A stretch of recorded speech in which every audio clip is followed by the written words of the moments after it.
Morning and नमस्कार दोस्तों, स्वागत है आप सभी का आपके अपने YouTube channel GK search engine पर। आज है 8 दिसंबर और 8 दिसंबर से रिलेटेड राजस्थान करंट अफेयर्स के जितने भी इंपॉर्टेंट क्वेश्चन हैं सभी हम इस वीडियो में डिस्कस करने वाले हैं। तो पूरा वीडियो बहुत ध्यान से देखना और वीडियो के एंड में मैं आपसे क्वेश्चन पूछूंगा जिसका आंसर आपको कमेंट बॉक्स में देना है। कल के वीडियो में मैंने आपसे क्वेश्चन पूछा था जो था हाल ही में अडानी ग्रीन एनर्जी लिमिटेड की ओर से राजस्थान के जैसलमेर में कितने मेगावाट की क्षमता वाले तीसरे हाइब्रिड पावर प्लांट को शुरू किया गया है। तो इसमें आपको बता दें कि 450 मेगावाट की क्षमता वाले इस हाइब्रिड पावर प्लांट को शुरू किया गया है, यानी कि बी ऑप्शन इसका बिल्कुल सही था। जिन दोस्तों ने बी ऑप्शन कमेंट बॉक्स में सही जवाब दिया था उनको हार्दिक शुभकामनाएं। अडानी ग्रीन एनर्जी लिमिटेड की ओर से राजस्थान के जैसलमेर जिले में 400 मेगावाट क्षमता का ये तीसरा हाइब्रिड पावर प्लांट है जो शुरू किया गया है। इसके बाद अडानी ग्रीन एनर्जी लिमिटेड की जो 1440 मेगावाट की परिचालन क्षमता के साथ ये कंपनी दुनिया की सबसे बड़ी wind solar power hybrid power उत्पादक कंपनी बन गई है। जैसलमेर में कंपनी द्वारा शुरू किया गया यह तीसरा wind solar hybrid power plant है। इसकी परिचालन क्षमता 450 मेगावाट है। SECI के साथ 2.67 रुपये किलोवाट की दर से 25 सालों के लिए इस प्लांट के पास पावर परचेज एग्रीमेंट भी है। इस प्रोजेक्ट में 420 मेगावाट के सोलर और इसके अलावा 105 मेगावाट के विंड पावर प्लांट्स है वो इसमें लगाए गए हैं। इस साल मई 2022 में जैसलमेर में ही इस कंपनी के द्वारा भारत का पहला 390 मेगावाट की परिचालन क्षमता वाला हाइब्रिड पावर प्लांट है वो शुरू किया गया था। तो ये तीसरा पावर प्लांट है जो 450 मेगावाट का लगाया गया है। चलिए स्टार्ट करते हैं आज के करंट अफेयर्स। पहला क्वेश्चन है, हाल ही में जयपुर में आयोजित सीनियर राज्य महिला मुक्केबाजी चैंपियनशिप 2022 में स्वर्ण पदक किसने जीता है। तो जयपुर में आयोजित की गई सीनियर राज्य महिला मुक्केबाजी चैंपियनशिप जिसमें गोल्ड मेडल जीता है स्वस्ति आर्य चौधरी ने, यानी कि ए ऑप्शन इसका बिल्कुल सही है जो आपको तस्वीर में दिखाई दे रही है। स्वस्ति आर्य चौधरी इन्होंने गोल्ड मेडल जीता है। आइए जानते हैं इंपॉर्टेंट फैक्ट्स। तो अजमेर की स्वस्ति आर्य चौधरी ने जयपुर में आयोजित की गई सीनियर राज्य महिला मुक्केबाजी चैंपियनशिप में स्वर्ण पदक अपने नाम किया है। 4 दिसंबर से आयोजित की गई इस प्रतियोगिता में स्वस्ति ने फाइनल मैच में जयपुर की महिला मुक्केबाज अंजलि चौधरी को हराया है। स्वस्ति ने स्टेट बॉक्सिंग चैंपियनशिप में लगातार चौथी बार है जब गोल्ड मेडल अपने नाम किया है। इससे पहले स्वस्ति आर्य चौधरी ने जयपुर, झुंझुनू, जोधपुर में 48 किलोग्राम भार वर्ग में स्वर्ण पदक जीता था। स्वस्ति आने वाले दिनों में लगातार चौथी बार राष्ट्रीय मुक्केबाजी चैंपियनशिप में राजस्थान का प्रतिनिधित्व करने वाली है। नेक्स्ट क्वेश्चन है, हाल ही में राजस्थान में जयपुर जंक्शन के कायाकल्प पर कुल कितने करोड़ रुपए खर्च किए जाएंगे। तो राजस्थान के जयपुर जिले का जो रेलवे स्टेशन है जयपुर जंक्शन, जिसके कायाकल्प की अगर बात की जाए तो इस पर टोटल 577 करोड़ रुपए खर्च किए जाएंगे, यानी कि बी ऑप्शन इसका बिल्कुल सही है। आइए जानते हैं इंपॉर्टेंट फैक्ट्स। तो राजस्थान के जयपुर जंक्शन के कायाकल्प होगा और इसके लिए 577 करोड़ रुपए खर्च किए जाएंगे। इसे पूरी तरह से सुविधा संपन्न बनाया जाएगा। 1 दिसंबर से रेलवे जंक्शन के जीर्णोद्धार का कार्य है वो शुरू हो गया है। दूसरे प्रवेश द्वार पर बुकिंग विंडो को अस्थायी तौर पर एक बार के लिए बंद किया गया है।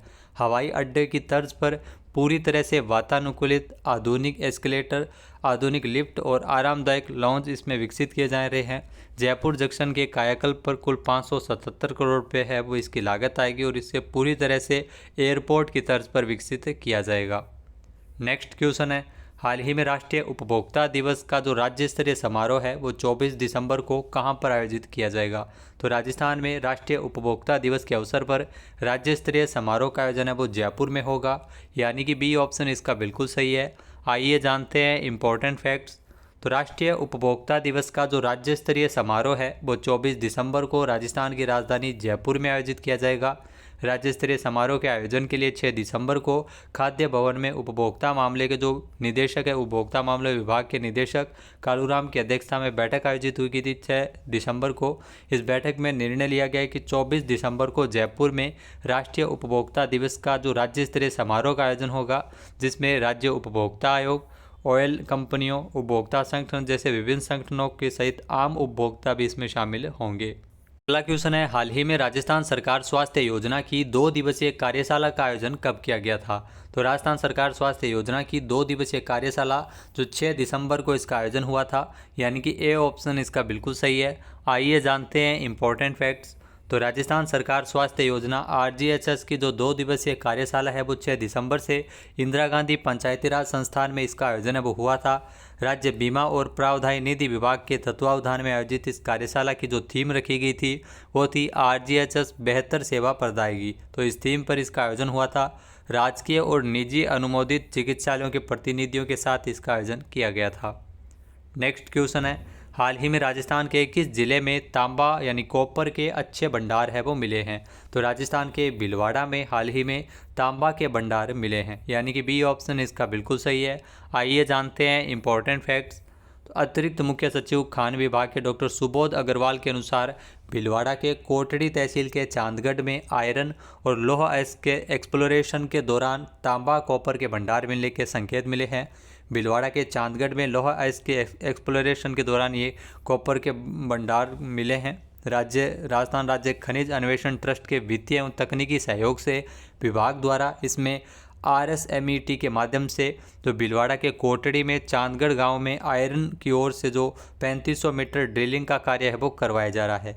निदेशक माइंस के संदेश नायक के अनुसार देश में सर्वाधिक लगभग 54% कॉपर के भंडार है वो राजस्थान में है। राजस्थान के बाद झारखंड और फिर मध्य प्रदेश का स्थान आता है। राज्य में अगर कॉपर की बात की जाए तो कॉपर झुंझुनू के खेतड़ी में सर्वाधिक पाया जाता है। नेक्स्ट क्वेश्चन है, हाल ही में देश का पहला डिजिटल म्यूजियम किस राज्य में बनाया गया? तो बहुत ही इंपॉर्टेंट क्वेश्चन है, एग्जाम में आगे जरूर पूछा जाएगा। देश का पहला डिजिटल म्यूजियम है जो राजस्थान में बनाया गया है, यानी कि सी ऑप्शन इसका बिल्कुल सही है। आइए जानते हैं इंपॉर्टेंट फैक्ट्स। तो राजस्थान विधानसभा में ये देश का पहला डिजिटल म्यूजियम है वो तैयार किया गया है। 2 मंजिले इस म्यूजियम को पहली बार बच्चों के लिए बाल दिवस के अवसर पर 14 नवंबर को खोला गया है। 1 माह तक स्कूली बच्चों को यहाँ फ्री में एंट्री दी जाएगी। इसके बाद म्यूजियम आमजन के लिए भी खुल जाएगा। ये म्यूजियम 26,000 वर्ग फीट में राजस्थान विधानसभा में बनाया गया है, जहाँ पर स्वतंत्रता संग्राम की जो विभिन्न आंदोलन और राजस्थान की रियासतों के एकीकरण को यह पूरी तरीके से डिजिटल माध्यम में बताया गया है। यहाँ पर 1952 से लेकर अब तक के 13 मुख्यमंत्रियों के साथ 17 विधानसभा अध्यक्षों की आदमकद मूर्तियाँ भी लगाई गई है। नेक्स्ट क्वेश्चन है, हाल ही में राजस्थान सरकार ने कितने नवगठित निकायों के लिए 57.50 करोड़ रुपए की वित्तीय स्वीकृति प्रदान की है? तो राजस्थान सरकार द्वारा नवगठित निकायों के लिए, जिसमें 23 नवगठित निकाय हेतु 57.50 करोड़ रुपए की वित्तीय स्वीकृति प्रदान की है, यानी कि सी ऑप्शन इसका बिल्कुल सही है। आइए जानते हैं इंपॉर्टेंट फैक्ट्स। तो राजस्थान सरकार द्वारा जो राजस्थान में नगरीय निकायों में आधारभूत संरचनाओं के सुदृढ़ीकरण के लिए विभिन्न कार्य करवाए जा रहे हैं, इसी क्रम में CM अशोक गहलोत ने राज्य के 23 नवगठित निकायों के लिए 57.50 करोड़ रुपए मंजूर किए हैं, जिसके माध्यम से प्रत्येक निकाय में 2.5 करोड़ रुपए की लागत से 15 किलोमीटर तक सड़कों के मेजर रिपेयर का कार्य है वो करवाए जाएंगे। इसके अलावा नेक्स्ट क्वेश्चन है, हाल ही में किस राज्य सरकार ने बढ़ते कोचिंग माफिया पर नकेल कसने के लिए गाइडलाइन जारी की है? तो हाल ही में आपको बता दें कि राजस्थान सरकार के द्वारा जो राज्य में बढ़ते कोचिंग माफिया पर नकेल लगाने के लिए गाइडलाइंस है वो जारी की है, यानी कि बी ऑप्शन इसका बिल्कुल सही है। आइए जानते हैं इंपॉर्टेंट फैक्ट्स। तो राजस्थान सरकार के द्वारा प्रदेश में बढ़ते कोचिंग माफिया पर नकेल कसने के लिए गाइडलाइंस जारी की है, जिसके तहत प्रदेश भर में कोचिंग निगरानी समिति का गठन किया जाएगा। तो ये ध्यान रखना, कोचिंग निगरानी समिति जिसका गठन है वो प्रदेश में किया जाएगा, जिसमें पुलिस प्रशासन के साथ अभिभावकों और डॉक्टर्स को भी शामिल किया गया है। वहीं स्टूडेंट्स की शिकायत के लिए ऑनलाइन पोर्टल भी बनाया जाएगा, जिसकी निगरानी मुख्यमंत्री स्तर पर की जाएगी। नेक्स्ट है, हाल ही में मीराबाई चानू ने 7 दिसंबर को कोलंबिया में 2022 की विश्व भारोत्तोलन चैंपियनशिप में कौन सा पदक जीता है? तो मीराबाई चानू की अगर बात की जाए तो इस प्रतियोगिता में इन्होंने रजत पदक जीता है, यानी कि सी ऑप्शन इसका बिल्कुल सही है। तो मीराबाई चानू ने इस प्रतियोगिता में रजत पदक अपने नाम किया है, सी ऑप्शन इसका बिल्कुल सही है। जो आप तस्वीर में देख रहे हैं मीराबाई चानू, इन्होंने 7 दिसंबर को विश्व भारोत्तोलन चैंपियनशिप जिसका आयोजन कोलंबिया में किया गया था, रजत पदक देश के लिए जीता है। आइए जानते हैं इंपॉर्टेंट फैक्ट्स। तो मीराबाई चानू जिन्होंने 7 दिसंबर 2022 को कोलंबिया में साल 2022 की विश्व भारोत्तोलन चैंपियनशिप में रजत पदक अपने नाम किया है, उन्होंने चीन की टोक्यो 2020 के जो चैंपियन होऊ जिओई को हराया है। इन्होंने जिओई के कुल 198 किलोग्राम की तुलना में 200 किलोग्राम का संयुक्त भार उठाया है। इसी के साथ ही चीन की जियांग हुई हुआ ने 206 किलोग्राम के संयुक्त वजन के साथ स्वर्ण पदक अपने नाम किया था। नेक्स्ट है, भारत फरवरी 2023 में 12वें विश्व हिंदी सम्मेलन का आयोजन कहाँ करेगा? तो ये बहुत ही महत्वपूर्ण क्वेश्चन है। फरवरी 2023 में 12वें विश्व हिंदी सम्मेलन का आयोजन है वो भारत के द्वारा फिजी में किया जाएगा, यानी कि बी ऑप्शन इसका बिल्कुल सही है। आइए जानते हैं इंपॉर्टेंट फैक्ट्स।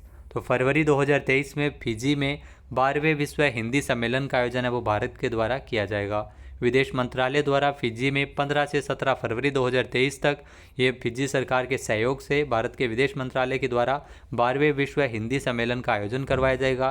सम्मेलन की जो थीम रखी गई है वो है Hindi from traditional knowledge to artificial intelligence. तो इस थीम पर ये दिवस है वो आयोजित किया जाएगा, 12वां विश्व हिंदी सम्मेलन। संयुक्त राष्ट्र की 2020 की रिपोर्ट के अनुसार फिजी की आबादी 8,96,000 से अधिक है, जिसमें से 30% से अधिक भारतीय मूल के ही है।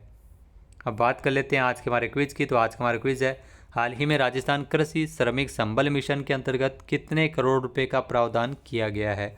एक बार फिर से सुनिएगा, राजस्थान कृषि श्रमिक संबल मिशन के अंतर्गत कितने करोड़ रुपए का प्रावधान है वो हाल ही में किया गया है? इसका सही आंसर आपको कमेंट बॉक्स में देना है। और अगर ये वीडियो आपको पसंद आए तो इसे लाइक और शेयर करना बिल्कुल न भूलिएगा। चैनल पे नए हैं, सब्सक्राइब नहीं किया है तो अभी सब्सक्राइब बटन पर क्लिक करें। इस वीडियो की जो PDF फाइल है वो आप वीडियो के डिस्क्रिप्शन बॉक्स से डाउनलोड कर सकते हैं।